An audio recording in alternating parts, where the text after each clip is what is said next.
नमस्कार, स्वागत है हमारे YouTube चैनल पर।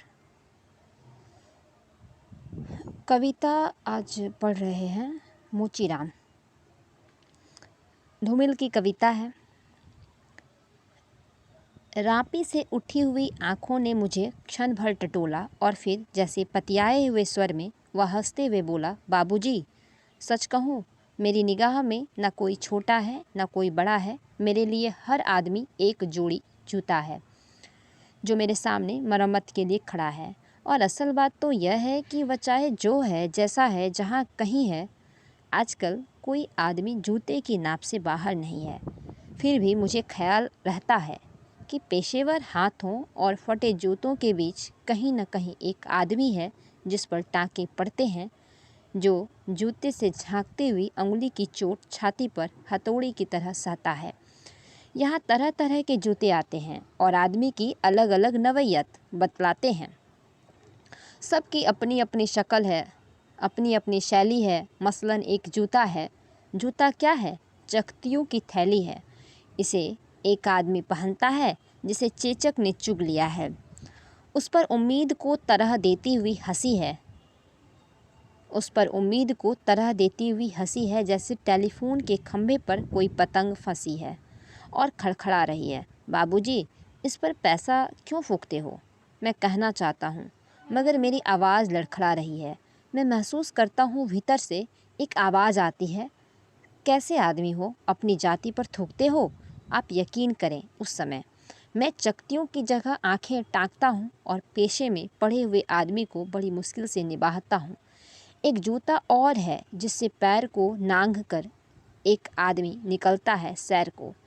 ना वह अक्लमंद है, ना वक्त का पाबंद है। उसकी आंखों में लालच है, हाथों में घड़ी है। उसे जाना कहीं नहीं है, मगर चेहरे पर बड़ी हड़बड़ी है। वह कोई बनिया है या बिसाती है, मगर रौब ऐसा कि हिटलर का नाती है। इसे बांधो, उसे काटो, हियाँ ठोको, वहाँ पिटो, घिस्सा दो, ऐसा चमकाओ, जूते को आईना बनाओ। ओह, बड़ी गर्मी है। रुमाल से हवा करता है। मौसम के नाम पर बिसूरता है। सड़क पर आतियों जातियों को बानर की तरह घूरता है। गरज यह कि घंटे भर खटवाता है, मगर नामा देते वक्त साफ नट जाता है।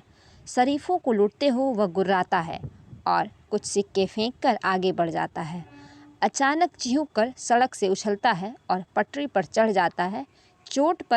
चोट जब पेशे पर पड़ती है तो कहीं न कहीं एक चोर कील दबी रह जाती है, जो मौका पाकर उभरती है और उंगली में गड़ती है।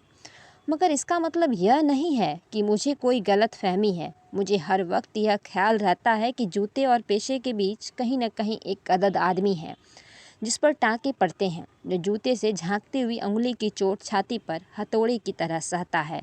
और बाबूजी, असल बात तो यह है कि जिंदा रहने के पीछे अगर सही तर्क नहीं है तो रामनामी बेच कर या रंडियों की दलाली करके रोजी कमाने में कोई फ़र्क नहीं है। और यही वह जगह है जहाँ हर आदमी अपने पेशे से छूटकर भीड़ का टमकता हुआ हिस्सा बन जाता है। सभी लोगों की तरह भाषा उसे काटती है, मौसम सताता है। अब आप इस बसंत को ही लो। यह दिन को तांत की तरह तानता है। पेड़ों पर लाल लाल पत्तों के हजारों सुखतल्ले धूप में सीझने के लिए लटकाता है। सच कहता हूँ, उस समय रापी की मूठ को हाथ में संभालना मुश्किल हो जाता है। आँख कहीं जाती है, हाथ कहीं जाता है। मन किसी झुंझलाए हुए बच्चे सा काम पर आने से बार बार इनकार करता है। लगता है कि चमड़े की शराफत के पीछे कोई जंगल है जो आदमी पर पेड़ से वार करता है। और यह चौंकने की नहीं, सोचने की बात है।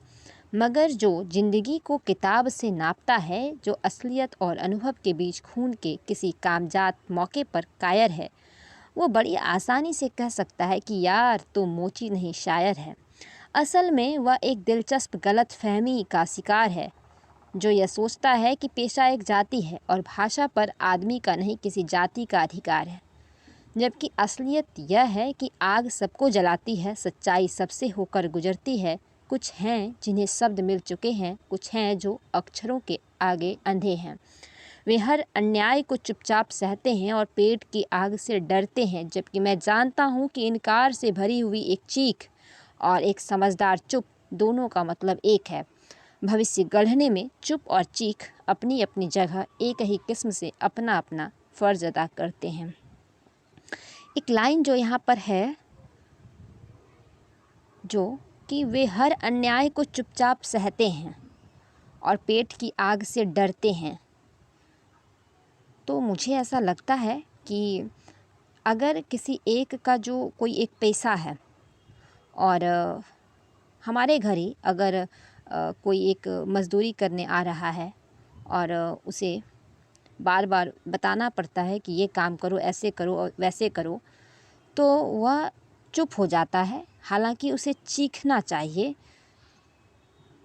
चिल्लाना चाहिए, लेकिन वह नहीं बोल पाता है, वह कुछ नहीं कह पाता है और वह अपने काम में तल्लीन रहता है। क्यों? क्योंकि वह पेट की आग से डर रहा है। और यहाँ पर कवि कहते हैं कि मैं जानता हूँ कि इनकार से भरी हुई एक चीख और एक समझदार चुप, कि जब इनकार करने पर जो एक चीख निकलती है, एक ज़ोर की जो झल्लाहट की आवाज़ आती है और एक जो समझदार का चुप है, ये इन दोनों का मतलब समान बताया जा रहा है। तो इस तरह की कविता है। पूछी जाती है पंक्ति कि जो यह सोचता है कि पेशा एक जाति है और भाषा पर आदमी का नहीं किसी जाति का अधिकार है, तो ये एक पंक्ति पूछी जाती है। तो इस तरह की कविता है इसमें। और कविता की पंक्ति भी सीक्वेंस में दी जाती है कि आप इसको क्रम से लगाएं। तो ये रही कविता। इसमें कुछ एक जगह का भी वर्णन है और हिटलर, जगह तो नहीं मिला लेकिन हिटलर एक है इसमें, मगर रौब ऐसा कि हिटलर का नाती है। तो ये है ऐसी कविता। बाबूजी बाबूजी करके बस कविता कही जा रही है, लेकिन एक जो समानता की भावना है, जो ऊंच नीच का जो भेद इसमें दिखाए हैं कवि, वह बहुत ही दिलचस्प है। एक जूते के माध्यम से कवि एक मध्य वर्ग की जो कुंठा है, निराशा है, उसे बताने का प्रयास किया है।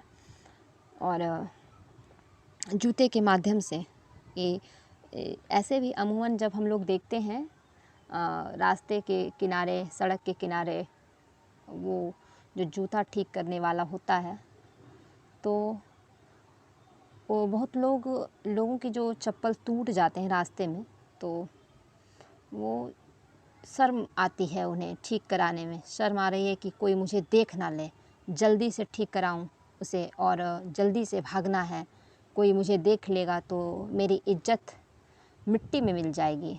तो इस तरह की बात होती है। तो मैं बहुत लोगों को देखी हूँ कि जूता ठीक करने के लिए तो उसके पास दे दिए खोल कर, और उसके पास बैठना पसंद भी नहीं करते हैं कि पास में बैठ के दो चार बातें करें कि कैसे आप लोग दिन भर ऐसे बैठे रहते हैं, या फिर कोई बात उससे कि हाँ जो होनी चाहिए, इस तरह का नहीं। बस जूता ठीक कराना है और इधर उधर उसकी जो निगाह होती है, वो मुझे लगता है कि चील की निगाह भी उसके सामने कम पड़ जाएगी। और वो दूर दूर तक आदमियों को देखा करते हैं और देखते हैं कि कोई मुझे बस देख ना ले, कोई देख ना ले। अगर कोई देख लिया बाय द वे, तो क्या होता है कि उसे लगता है कि अब क्या होगा मेरा, अब तो हो गया, जो होना था हो गया, अब तो हम कहीं के रहे ही नहीं। और ये नहीं सोचता है कि वो कितना बड़ा काम कर रहा है, कि आप अगर आपके पाँव में चप्पल ना रहे तो कितनी परेशानियां होती है रास्ते में चलने के बाद। तो अगर वो ठीक कर देता है तो मुझे लगता है कि वो बहुत बड़ा काम किया आपका, जो एट अ टाइम जो आपको परेशानी हुई उससे निजात दिलवाया उन्होंने, तो एक बहुत बड़ा काम किया। लेकिन उसे नामा देते वक्त, यानी कि पैसा देते वक्त तो बोलते हैं कि नहीं है, इतना लोगे इतना लोगे। तो इस तरह की बात है। तो एक जो कसक बनी रहती है अंदर कि उसे कुछ डांटा जाए। हालांकि ऐसा नहीं है कि जूते वाले नहीं कह सकते कि हाँ आपको इतना रुपया लगेगा तो वो नहीं देगा तो नहीं सिलेगा। सिल देता है। क्यों? उसे पेट की गरज है, चलाना है किसी तरह से, उसके बच्चे हैं, तो उस पर भी लोग उसे बोलते हैं नहीं इतना नहीं देंगे। और एक मध्यवर्गीय परिवार की जो कसक है कविता में दिखती है। तो इस तरह की कविता है।